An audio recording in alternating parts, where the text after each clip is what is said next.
Hi, this is Tim of the 1916 Company. Welcome and thanks for logging on. If you love this watch, email us, Team Mosso at the1916company.com for purchase pricing and availability questions concerning this watch. Today, we're discussing a lovely Patek Philippe 5270G. This is the -013. So this is the model that was made between 2013 and 2015, so a fairly short production run. White gold with the chin, with a silver dial, 41 in diameter, 12.7 millimeters thick from lug tip to lug tip, 49.6 millimeters, with a 21 millimeter spacing between the lugs. The original 5270 debuted back in 2011 without a tachymeter scale, and it seems that almost every subsequent version of the watch has been designed around attempts to incorporate the tachymeter scale. And so this particular design, only made from 2013 to 2015, is fairly scarce. It's a substantial watch, far larger than the 5970 or the 3970 that preceded it. We'll put it on my wrist of 16 centimeters in circumference.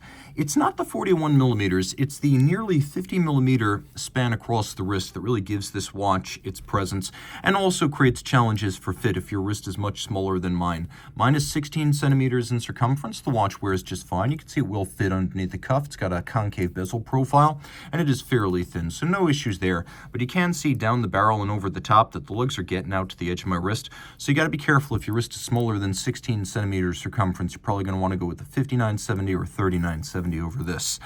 Large rectangular scale alligator leather and fairly symmetrical scales, always speaking to a very high quality cut of the animal. Matte black finish. You can see there's a little bolstering to give it some volume. We have a folded edge with a monotone stitch, and then on the bottom a calfskin lining. Brand new Patek Philippe factory strap, no crimping, no gouging, and it has Patek's pull tab spring bars that allow you to pop the strap off of the case without tools. We have Patek's clasp, which is a single fold. You can see in white gold to match the watch, really gray gold. More on that in a moment. Externally, we have the Calatrava Cross, which is the symbol of the company. Internally, we have this little radial spring that makes it a bit more secure than a typical friction fit system, so it is well anchored on your wrist. The lugs are dramatically stepped out from the case band, and you can see they have a fluted profile that actually expands as you get closer to the case. We have a dramatically stepped mid-case, both on the bottom and on the top.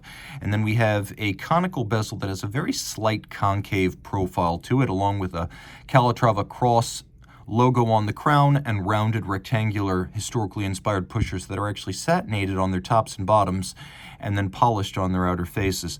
There's a little bit of a lip or flange adjacent to the sapphire, which sits over an opaline silver dial.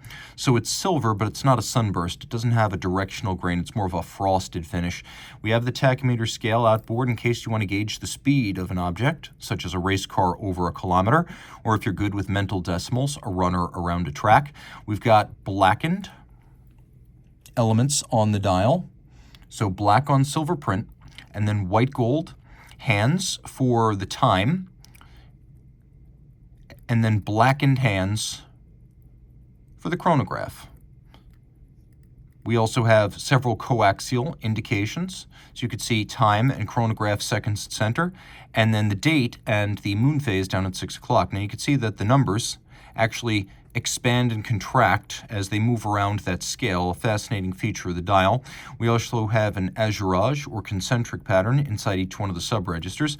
White gold hands and indices, so they'll never oxidize, tarnish, or discolor. This is the AM/PM indicator. It'll turn dark at night when you're not supposed to use the pusher adjusters to correct the calendar, so always mind the night-day indicator. Here's your leap year phase indicator. It should show 4 during the year of the Summer Olympics.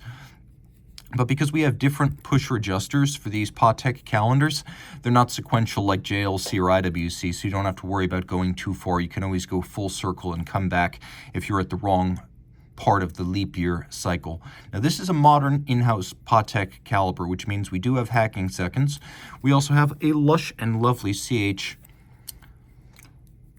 29535 PSQ, PS for Petit Second, and then the Q for quantième, and the watch features a large movement that properly fills this large case back. We love the old Lemania caliber, but frankly it would look a little bit undersized on a watch of this size.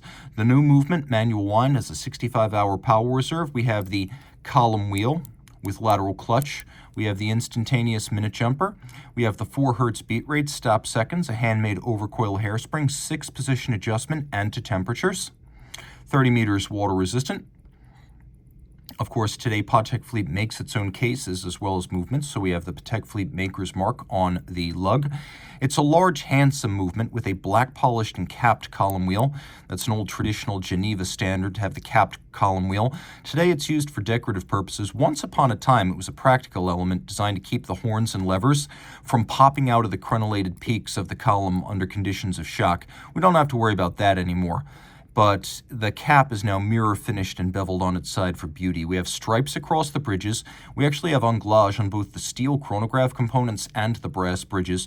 Though you can see the steel components have been either mirror finished on their top or satinated. We even have a few little golden chatons on the clutch mechanism to remind us of how pocket watches were made back in the day. We've got a Gyromax style free sprung balance, all the adjustments done with those little variable inertia eccentric screws on the rim. It's also a very shock-proof system. And a good-looking movement. You can see there's engine turning on the base plate in several different sizes. The wire springs are beautifully executed where they're finished. And then you can see that everything, including the locating pegs, you see how we have these little polished pegs here, here, here, here, here, here, and here?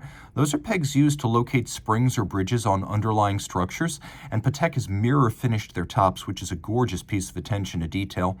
This is a 33 jewel movement that has all black polished screws, and the tops of the screws are both black polished and feature chamfered circumference and slots. If you love this watch, reach out to Team Mosso at the1916company.com for purchase and pricing details. And if you are wondering, yes, the column wheel feel on this watch is absolutely world class.